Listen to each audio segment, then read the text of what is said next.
भादो माह के शुक्ल पक्ष की सप्तमी तिथि को संतान सप्तमी का व्रत रखा जाता है। इस व्रत को मुक्ता भरण व्रत या ललिता सप्तमी के नाम से भी जाना जाता है। इस व्रत में भगवान शिव संग माता पार्वती, भगवान गणेश और कार्तिकेय महाराज की पूजा की जाती है।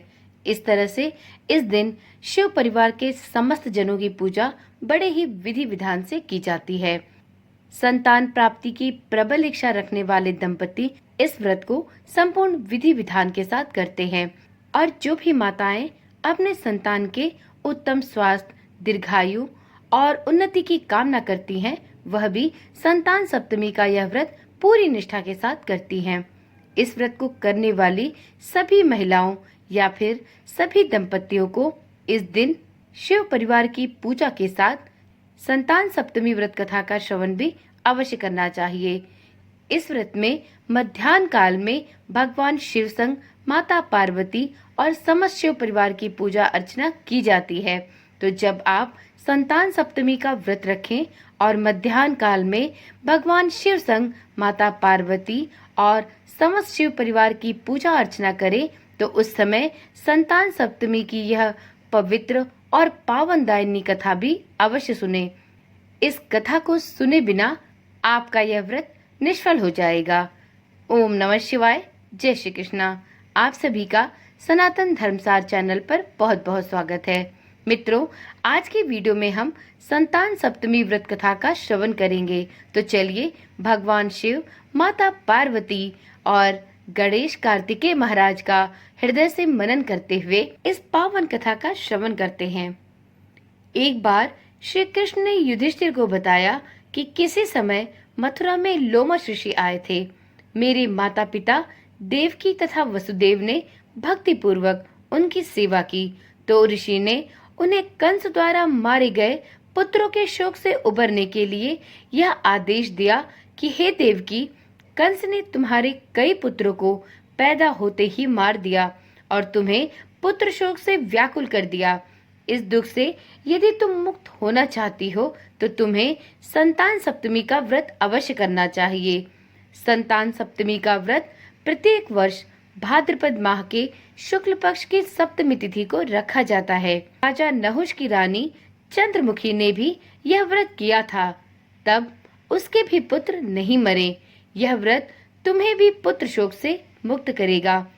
देवकी ने ऋषि लोमश की इस बात से प्रसन्न होकर महर्षि से पूछा, हे महर्षि, मुझे व्रत का पूरा विधि विधान बताने की कृपा करें, जिससे मैं भी इस व्रत को संपूर्ण विधि विधान के साथ संपन्न करूं और अपने पुत्रों के दीर्घायु और जीवन अभिलाषा की कामना को पूर्ण करूं। देवकी के इस प्रकार कहने पर लोमश ऋषि ने माता देवकी को व्रत का संपूर्ण विधि विधान समझाया और इस व्रत की व्रत कथा भी सुनाई। संतान सप्तमी की कथा इस प्रकार है। नहुष अयोध्यापुरी के एक प्रतापी राजा थे। उनकी पत्नी का नाम चंद्रमुखी था। उनके राज्य में ही विष्णुदत्त नामक एक ब्राह्मण रहता था। उसकी पत्नी का नाम रूपवती था। रानी चंद्रमुखी तथा रूपवती में परस्पर घनिष्ठ प्रेम था। एक दिन वह दोनों सरयू में स्नान करने गई। वहां अन्य स्त्रियां भी स्नान कर रही थीं। उन स्त्रियों ने वहीं पार्वती शिव की प्रतिमा बनाकर विधि पूर्वक उनका पूजन किया। तब रानी चंद्रमुखी तथा रूपवती ने उन स्त्रियों से पूजन का नाम तथा इस व्रत की विधि पूछी। उन स्त्रियों में से एक स्त्री ने बताया, हमने पार्वती सहित शिव परिवार की पूजा की है। भगवान शिव का एक डोरा बांधकर हमने आज संकल्प लिया है कि जब तक जीवित रहेंगी तब तक यह व्रत करती रहेंगी। यह मुक्ता भरण व्रत सुख तथा संतान प्राप्ति कराने वाला व्रत है। इस व्रत को करने से व्यक्ति की सभी मनोकामनाएं पूर्ण होती हैं और निसंतान दंपतियों को संतान की प्राप्ति अवश्य होती है। इस व्रत के बारे में सुनकर उन दोनों सखियों ने भी अपने जीवन पर्यंत इस व्रत को करने का संकल्प लिया और शिव जी के नाम का डोरा बांधकर वहां से चली आईं। किंतु घर पहुंचने पर वह अपने संकल्प को भूल गई। फलतः मृत्यु के पश्चात रानी वानरी बनी तथा ब्राह्मणी ने मुर्गी की योनि में जन्म लिया। कालांतर में दोनों पशु योनि छोड़कर पुनः मनुष्य योनि में आई। चंद्रमुखी मथुरा के राजा पृथ्वीनाथ की रानी बनी तथा रूपवती ने फिर एक ब्राह्मण के घर जन्म लिया। इस जन्म में रानी का नाम ईश्वरी तथा ब्राह्मणी का नाम भूषणा था। भूषणा का विवाह राजपुरोहित अग्निमुखी के साथ हुआ। इस जन्म में भी उन दोनों में बड़ा प्रेम हो गया। व्रत भूलने के कारण ही रानी इस जन्म में भी संतान सुख से वंचित रही। प्रौढ़ावस्था में उसने एक गूंगा तथा बहरा पुत्र जन्मा, मगर वह भी 9 वर्ष का होकर मृत्यु को प्राप्त हो गया। भूषणा ने व्रत को याद रखा था, इसलिए उसके गर्भ से सुंदर तथा स्वस्थ 8 पुत्रों ने जन्म लिया। रानी ईश्वरी के पुत्र शोक की संवेदना के लिए एक दिन भूषणा उनसे मिलने गई।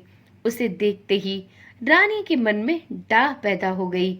उसने भूषणा को विदा करके उसके पुत्रों को भोजन के लिए बुलाया और संपूर्ण भोजन में विष मिला दिया, परंतु भूषणा के व्रत के प्रभाव से उन बच्चों के बाल भी बाकी ना हुए।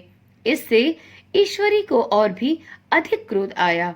उसने अपने नौकरों को यह आज्ञा दी कि भूषणा के पुत्रों को पूजा के बहाने यमुना नदी के किनारे ले जाकर गहरे जल में धकेल दिया जाए, किंतु भगवान शिव और माता पार्वती की कृपा से इस बार भी भूषणा के बालक व्रत के प्रभाव से बच गए।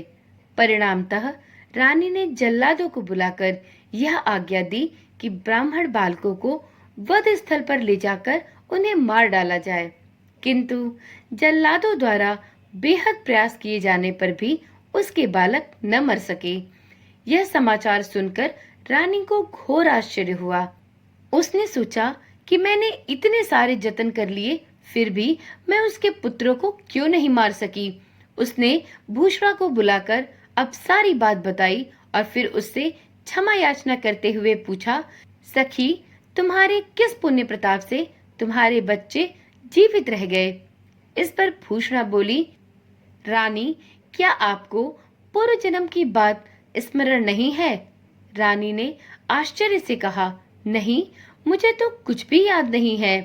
तब भूषणा ने कहा, सुनिए, पूर्व जन्म में आप राजा नहुष की रानी थी और मैं उस जन्म में भी आपकी सखी थी।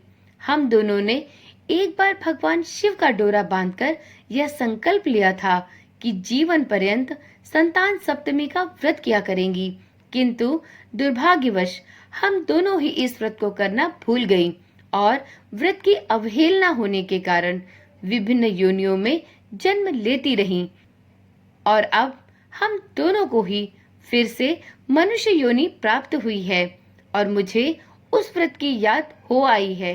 इसलिए इस जन्म में मैंने इस व्रत को धारण किया। उसी के प्रभाव से आप मेरे पुत्रों को चाहकर भी मार नहीं सकी।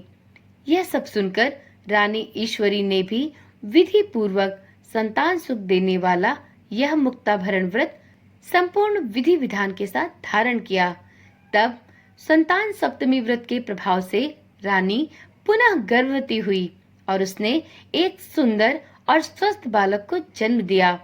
उसी समय से पुत्र प्राप्ति और संतान की रक्षा के लिए यह व्रत सभी माताओं और बहनों द्वारा रखा जाने लगा।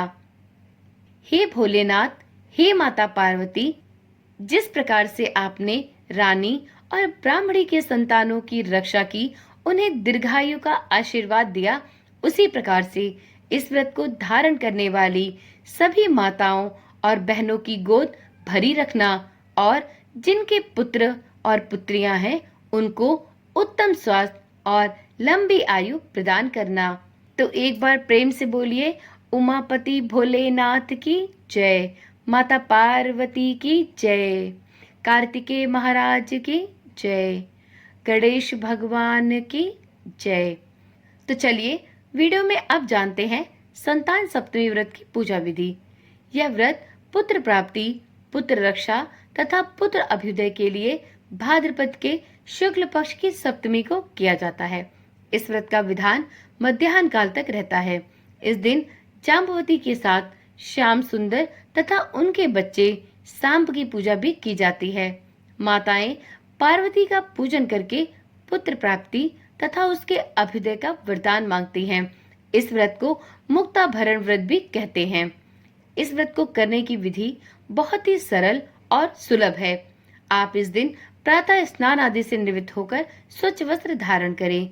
दोपहर को चौक पूर कर चंदन, अक्षत, धूप, दीप, नैवेद्य, सुपारी तथा नारियल आदि से शिव पार्वती और शिव परिवार की पूजा करें। इस दिन नैवेद्य भोग के लिए खीर पूरी तथा गुड़ के पुए बनाएं और अपने संतान की रक्षा के लिए शिव जी को 7 गांठों वाला डोरा भी जरूर अर्पित करें। इस डोरे को शिव जी के वरदान के रूप में लेकर उसे धारण करके व्रत कथा को सुने और इसके बाद संपूर्ण परिवार में प्रसाद का वितरण करें। तो चलिए इस वीडियो को यहीं पर विराम देते हैं और कल मिलते हैं एक नई वीडियो, एक नई जानकारी के साथ। मित्रों, इस चैनल के माध्यम से गणेश चतुर्थी के 10 दिन 10 कथाओं के साथ श्रृंखला चलाई जा रही है। यदि आप भी गणेश चतुर्थी के 10 दिनों तक गणेश भगवान की कथाएं सुनने में रुचि रखते हैं तो इस चैनल पर प्रतिदिन शाम को 7 बजे गणेश भगवान की कथा सुनना ना भूलें। यदि आपने चैनल को अभी तक सब्सक्राइब नहीं किया है तो अब देर ना करें, चैनल को अभी ही सब्सक्राइब कर लें और साथ में नोटिफिकेशन बेल भी ऑन कर लें, जिससे प्रतिदिन शाम को 7 बजे डाली जाने वाली गणेश कथा वीडियो की नोटिफिकेशन आपके पास सबसे पहले पहुंचती रहे और इस चैनल पर डाली जाने वाली सभी वीडियोस की सूचनाएं आपके पास नियमित रूप से पहुंचती रहे। ओम नमः शिवाय। जय श्री कृष्णा। राधे राधे।